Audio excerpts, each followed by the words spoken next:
Dégagez, genre vraiment, vous n'êtes pas les bienvenus ici, partez. BFM pareil, mais partez. Partez en fait. Je sais pas pourquoi vous acceptez ces lignes, sérieusement. Mais partez, vous n'avez pas votre place ici.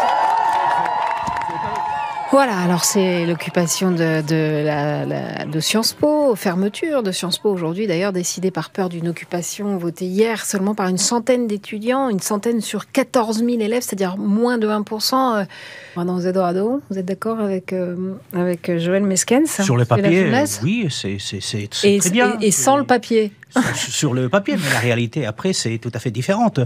Pourquoi ça se passe comme ça en France? Peut-être parce que ces jeunes-là, une certaine partie de la population française ont les sentiments que la France, le gouvernement français, a pris déjà parti par un côté, notamment Israël. Et donc, ils sont dans le besoin de défendre la Palestine à la différence et les des États-Unis, massacres. La politique de France, on peut pas dire. Alors française ça, n'a jamais été alignée comme sur Israël. Oui, mais écoutez, on peut vous donner des exemples. Vous parlez de la France, apparemment, elle est au milieu. Pas du tout, elle n'est pas au milieu. Elle est plutôt pro-israélienne que pro-palestinienne dans les faits. Et puis la réalité, après, c'est que quand vous regardez les autres pays, écoutez, vous regardez l'Espagne. Pourquoi il n'y a pas d'occupation en Espagne? Tout simplement parce que l'Espagne... Parce que toute l'Espagne est entièrement pro-palestinienne. Elle est plutôt pro-palestinienne, même parce que le gouvernement depuis quelques semaines, a entamé une tournée pour demander la création d'un État palestinien.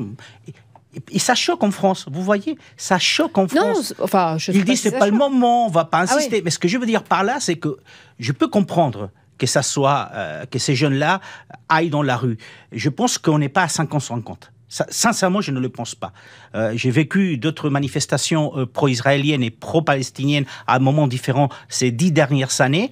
Pro-israéliennes? Oui, pro-israéliennes. J'ai été à 2 reprises devant l'ambassade d'Israël pour des manifestations pro-israéliennes et des choses que j'ai entendues devant l'ambassade d'Israël n'ont rien à envier à des choses que j'ai entendues chez les Palestiniens les plus radicaux, sincèrement. Donc, c'est pour ça que je vous dis, je pense que c'est normal qu'ils aillent là-bas. Et ce qui est choquant, je termine avec ça, c'est aussi le fait de voir rentrer les forces de l'ordre dans les universités.